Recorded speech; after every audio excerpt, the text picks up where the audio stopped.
is today? August the 27th, 2024. It's getting late in the year.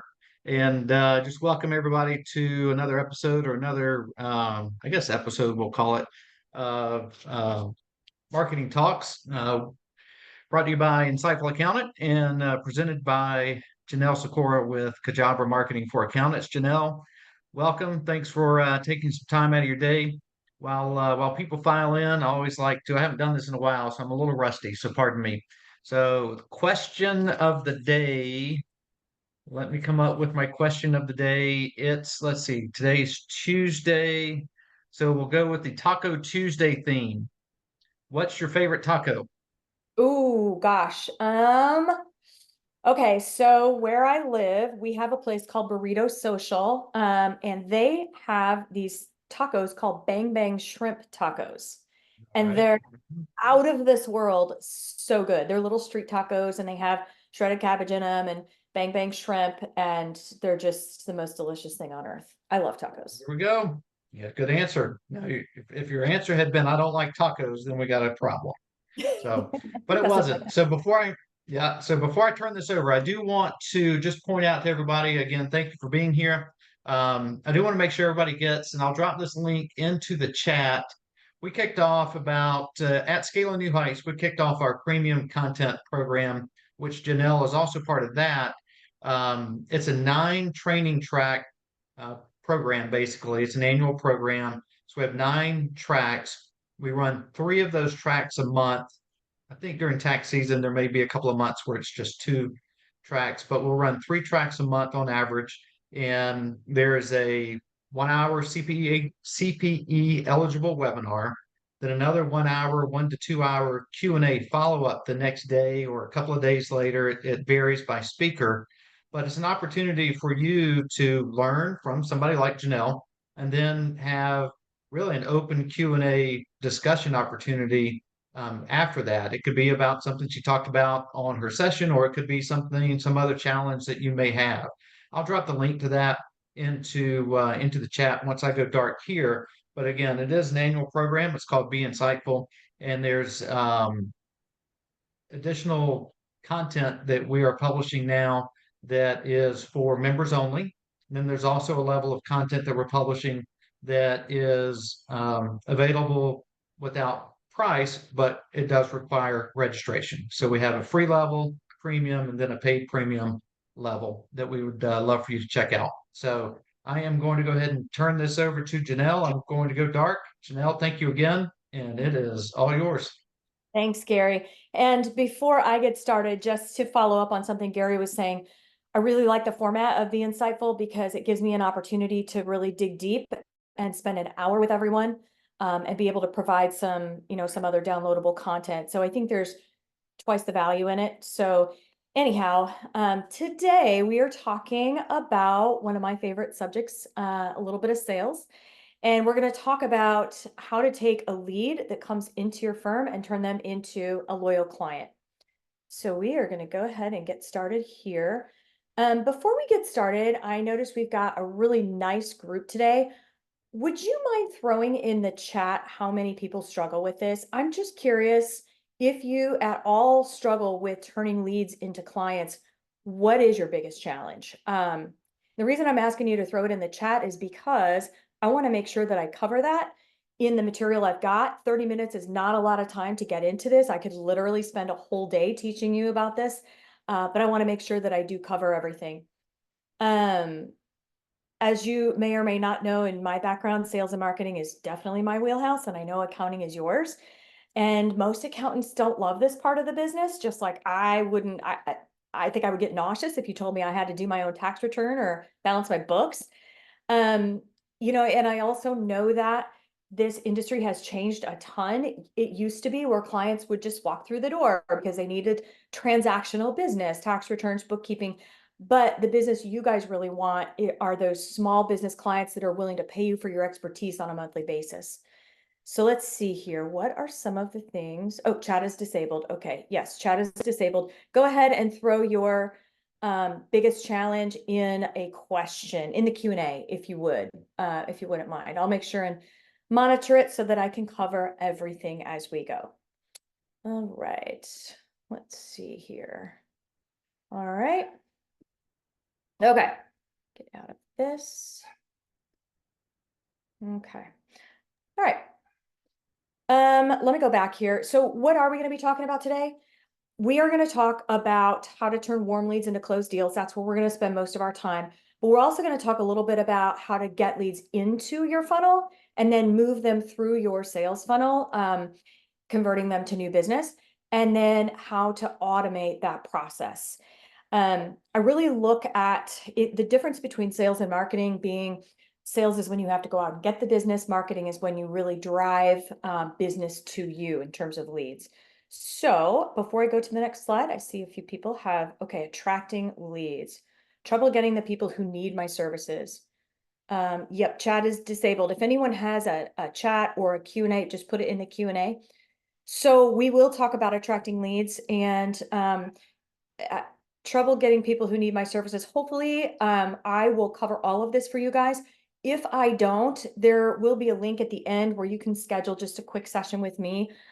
No obligation or pressure to really talk a little bit more about what your specific issue is. We will be talking a little bit about attracting leads today, but we're going to be talking more about how to convert a lead to business. Here's another one. Convert leads we meet on Facebook are alignable to our funnel to sign up for our newsletter. Okay, great. The economy being so bad, people are only looking for bottom dollar, don't always see value. You guys, I love these. These are good. Listen, I know that the economy is not in the best possible place that it could be, but let me tell you, what you guys do is recession proof. Do not doubt your value. We are going to talk more about this. So I'm going to get to all of these. Thank you so much for throwing these into the Q&A for me.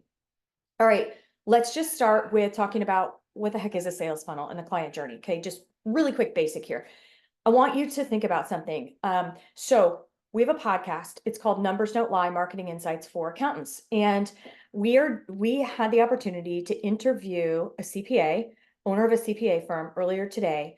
And it was so good. It'll come out in 2 weeks and I'll put it up on my LinkedIn. However, the reason I'm telling you about this is because he said what I tell everybody, which is marketing is a long game. You have got to be able to get leads into the top of the funnel and have a system for moving them down the funnel. And what I always remind people is the 6 to 8 touch rule. And what that is, it means that the average human being, it's going to take 6 to 8 times to get your brand or your concept in front of them before they're going to take action. They're not going to see you once or hear about you referred from a friend or find you on a website and decide, I want to do business. It takes 6 to 8 exposures, which means you've got to have some systems in place to garner those exposures. So we will talk more about this.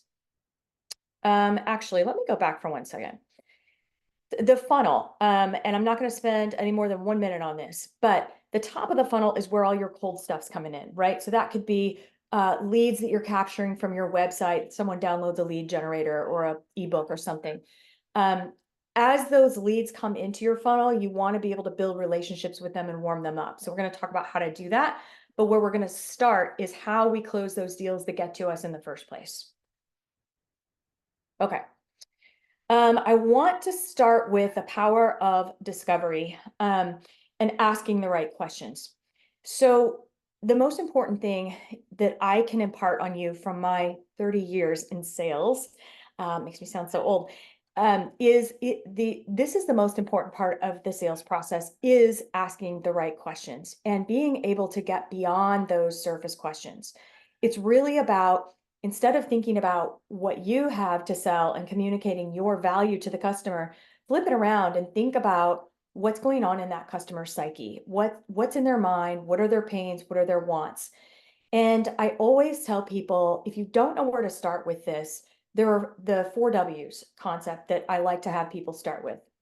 And those are these 4 questions that you can use to kind of build out your discovery template, if you will. They are, where are you now in your business? Where do you want to be a year from now, 5 years from now? Have you thought about exit? By the way, everybody should be thinking about exit. And then what's holding you back? In other words, what are your 1 or 2 biggest challenges? And what's your timeline?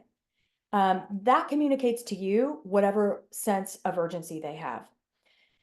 Now, inside these questions, you can build them out and ask second level, deeper questions. The key is when you've got somebody on the phone or in front of you or on Zoom or whatever, what you want to do is focus on asking them as many questions as you can so that you're only talking 20% of the time and letting them do the talking 80% of the time. Be sure and ask a lot of open-ended questions. And one thing that I see happen a lot is, and this used to happen to me early on too, when you're asking these really good, deep questions and someone gives you an answer and all of a sudden you think, oh my gosh, this is a perfect client. I can absolutely help them. I'm so passionate about that. You have that tendency to go, oh my goodness, exactly. Here's what we can do. And I just caution you to stop and get through your entire discovery, get all of that information out of the client first, really draw out the emotion because people make decisions on emotion and they justify based on logic. 99% of the time, that is true. Once you're able to draw out all of the information that you need, including pain, right, and desire, things that they really, really want, then you can go back into the conversation and talk about here's a solution that I have for you. You can really make your solution sound extremely tailored to that client's pain and that client's desire. All right. All right. So I want to talk for a minute about asking for the business. This is where it gets kind of uncomfortable for a lot of accountants because you guys like to solve problems and that's your wheelhouse. You solve problems, you want to help people. It's a little awkward to ask someone for the business. But if you don't ask for the business, you really run a very high risk of getting no decision. And what is the most important thing in any human being's life? What is the highest value asset we have? If anyone knows, it's not money. I won't ask you to throw it in the chat because you probably all know it's time, right? So your goal when you get through a discovery is to get to either yes or no, which is the second best answer actually, versus having someone ghost you or just disappear, right? So in order to do that, you've got to get through all objections. I'm going to tell you a couple of things and we're going to get a little deeper in this on the next slide. Don't apologize for being priced where you are. I realize that this economy, again, like I said earlier, isn't perfect, right? But your expertise, the application of that expertise is very unique. Not everybody can do that. In fact, most business owners cannot do that. So don't underestimate your expertise. What I've heard from many of my clients from a pricing perspective, when you're how to feel confident there, if you're pricing your monthly services between 2 and 5% of what that client's revenue is, that seems to be where the sweet spot is. So be confident at that level. Also, I will tell you, don't negotiate, don't discount. You are an expert. You do not have to negotiate your services. And then we're going to talk a little bit more about this, but sending out a proposal, if you send out proposals, when you do, make sure there is a next step in place. We're going to talk about that here just a little bit more. But before we do, I want to talk about objections because I know what the objections are that you guys get. I'm going to tell you that these are really uncomfortable when you get objections. So the sooner you flush them out and address the objections, the less time you'll waste. And time is the most important thing that you have, right? So also understand that objections are a normal part of the sales process. You're going to get 9 no's before you get 1 yes. And remember that no is not a bad word. It's, again, the second best answer to yes. And what I want to impart here is this idea of reframing too. I would guess that the biggest objection you guys get is with respect to your price, right? You get this sticker shock of, oh boy, I didn't think you'd be that much, or I just really need my books done. That's it, or just a tax return. That may not be your ideal client, and that's okay if it isn't, because that's a commodity and that's a race to zero. So let's talk about how to reframe that objection. Remember, you're the expert, and the more specialized you are, the higher the value you will be to your clients. So if you are an expert who is focused on construction firms, as an example, you are probably, and you understand their business more than your competition, then you have a bit of an edge, right? So what you want to do in terms of reframing is focus the conversation on the investment and turn it around. Remember, and go back to the early part of your discovery where you're pulling out their pain and their desires. And when they say, ooh, go, that's way more than I thought it would be. I'm really sorry, but that's not in my budget. Ask a question. Say, okay, well, based on our earlier conversation, you told me X, Y, and Z. If I could help you make this happen, if we were able to put a plan together so that you could make this happen in the next 12 months, what sort of an investment would that be worth for you? Because you have to remind them that when they're paying you, they're making an investment in their business. And as I tell other business owners all the time, having a really good accountant who is your partner and can help you with all the things you don't want to do as a business owner, which is all numbers related, especially when you're a creative like me, that's the best investment you can make in your business. It is not a cost, it is an investment.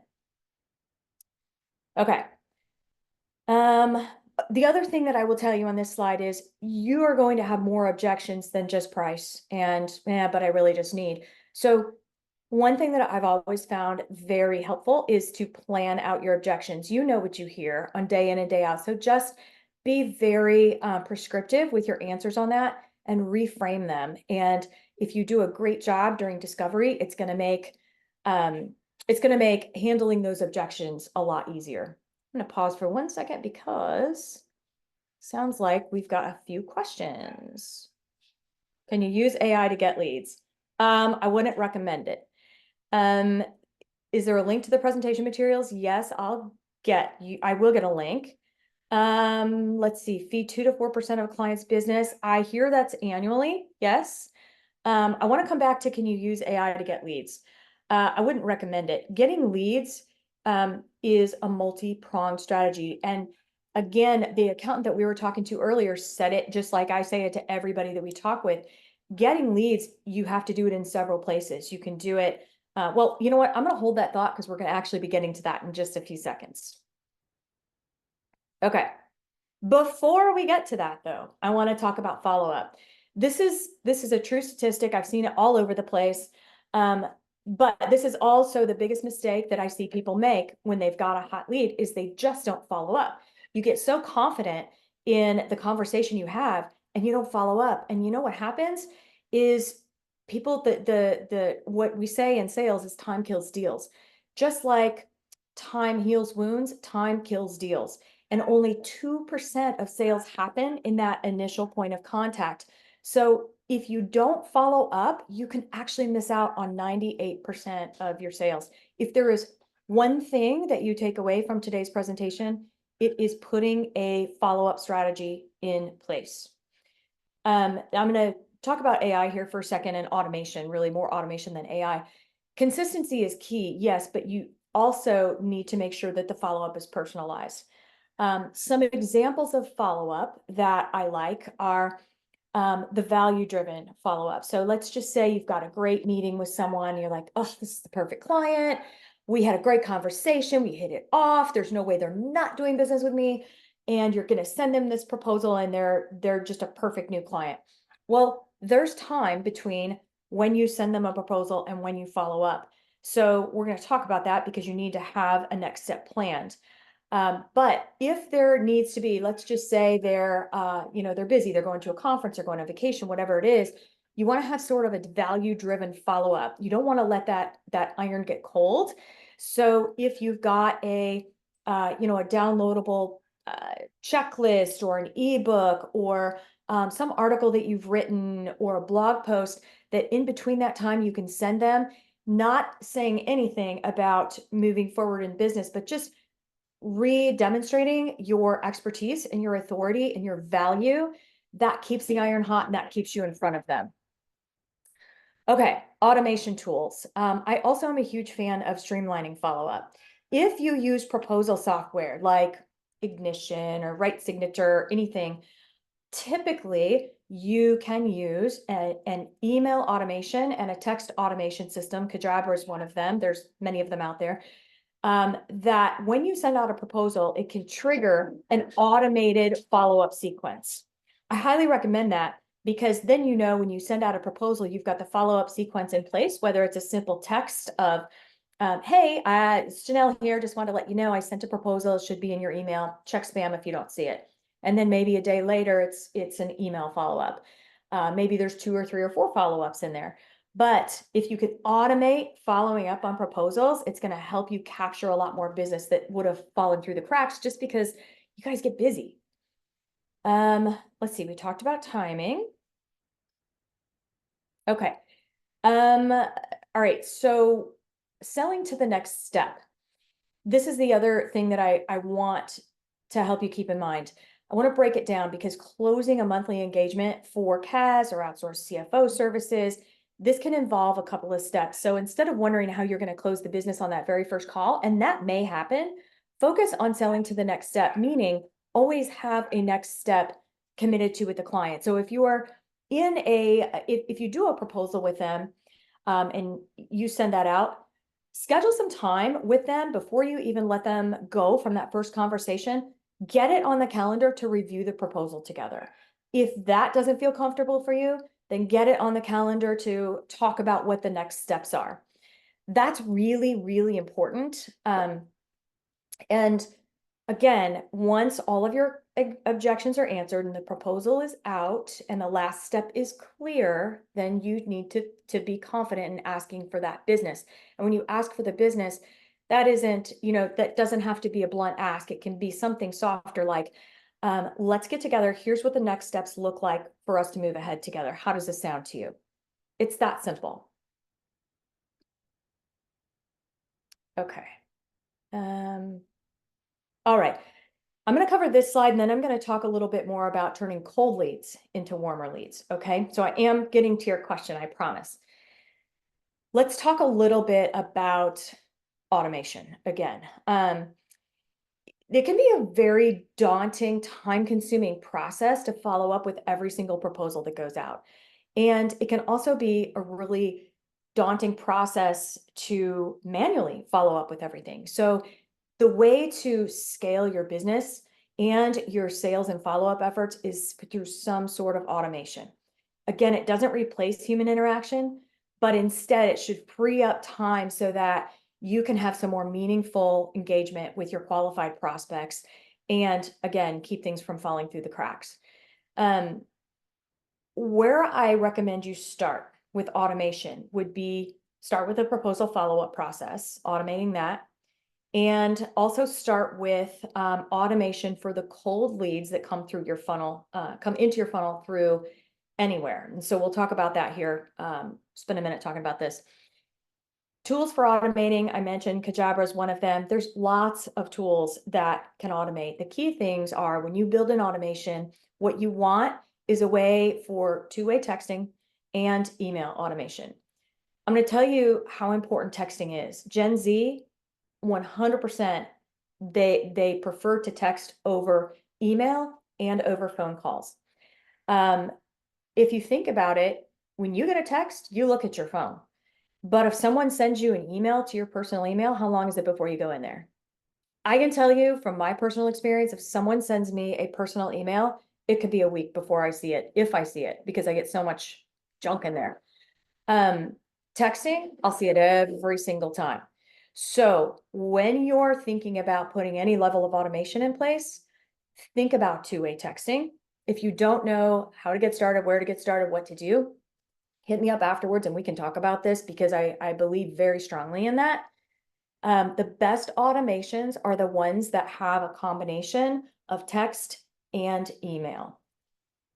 All right, let's talk a minute about cold leads coming into a funnel through a lead generator. So how do cold leads get to you? They can get to you many ways. I would not suggest finding them through AI. There are lots of different tactics for getting cold leads into your funnel. Let's just talk through those. Now, remember that I had the 6 to 8 touch rule earlier. This is super important when we're talking about cold leads, and here's what I mean. If someone sees, let's just say they see a video or a webinar, like this webinar, or maybe they see a blog post you wrote, maybe someone told them about you at a cocktail party, how amazing you are. That's touch 1.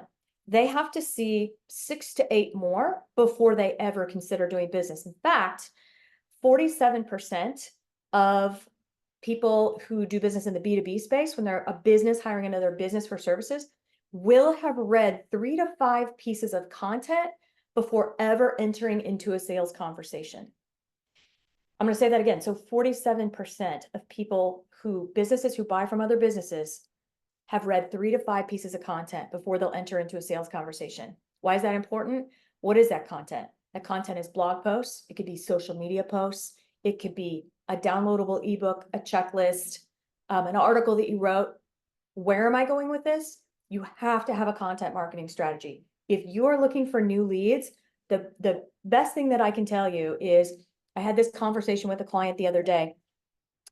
You can't play the short game when it comes to marketing. Marketing takes time. It will take time to build your brand, and it will take time to get those leads coming in. For example, the same firm owner I spoke with earlier, he has been hardcore moving forward on a very strategic content marketing strategy for 3 years now, and he has a killer funnel. But it took at least a year to get those leads coming in. There's lots of different ways that you can get them in, but you have to start and you have to stick with it. You can't stop, can't do, go all gung ho with social media and do 5 posts one week and then forget about it for 3 months. It doesn't work that way. That is the organic way to get leads into your funnel. The paid way is you can pay for ads and you can buy leads. That's effective too, and that will drive leads into your funnel. You're going to have to warm them up and close them from there. But I want to go back to content marketing for a minute. This is really important because you don't have to be everywhere. All you have to do is pick 1 or 2 channels that you want to be in. It could be video. Maybe you really like video. YouTube is the 2nd largest search engine there is out there all over the world. Videos, webinars. You can write articles. You can write articles on LinkedIn. You can write articles for your blog, podcasts if you're interviewing or if you have one. Create lead generators, create checklists, and what you create, you should put behind a gated form on your website. The more that content you have out there and the more valuable that content is, the more leads you're going to be able to capture by people putting their email addresses in and wanting to download that content. It can't be sales content. It has to be really juicy, good content. And then when they put their email address in, you should have an automated sequence that goes out behind that email address behind getting that email, of delivering the asset, and about 4 more emails that just deliver value, really good insights, high level value to drive them to want to schedule a call with you or take that first step in your sales process, whatever that is. All right. The other thing is, in terms of content marketing, I separated out social media. That tends to be really intimidating to a lot of accountants. I tell people, start with 1 platform. Figure out where your prospects are hanging out. Whatever industry or niche or service that you're really focused on, find out where your ideal prospects are hanging out and then go all in. And don't be self-conscious about what you post. It will get better over time, but you've got to have multiple channels. So you should have a couple lead generators out there on your website that are gated, maybe doing a webinar, maybe doing some video, and definitely some sort of social media on a regular cadence. And then, of course, the salesperson in me would be remiss if I didn't say networking, especially for those of you guys who are focused in on a certain niche. Let's just say I'll use construction because I used that earlier, or marketing agencies, or whatever your niche is. Find out where those ideal clients are hanging out. What associations are they part of? What peer groups are they part of? What events do they attend?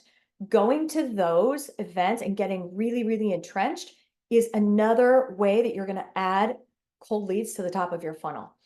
And then when you've got all of these leads sitting at the top of your funnel and you've sent them the few emails that go after the delivery of a lead generator, you want to keep these people warm. They may not be ready for your service today, but boy, it might be tomorrow. It might be 3 months from now. And you want to be the one that's in their email box, not spamming them, offering them value when they are ready. Okay, so the long game, it's patience, it's commitment, it's consistency, and that will deliver a steady stream of high value leads. This doesn't happen overnight. If you want to give it some juice and some acceleration, use paid ads. Okay. Last couple things. Homework.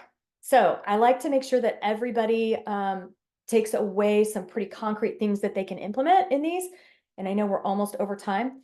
So what I want you to do first is sit down and create a discovery template for your prospects. Use them for all the first time meetings and conversations. Remember the 4 W's. Where are you now? Where do you want to be? What's holding you back? And what's your timeline? Map out that process from discovery meeting to onboarding. What can you automate in there and who do you need help from? Identify the next step after your discovery meetings. Is it a proposal? Let the client know what the next step is in doing business with you.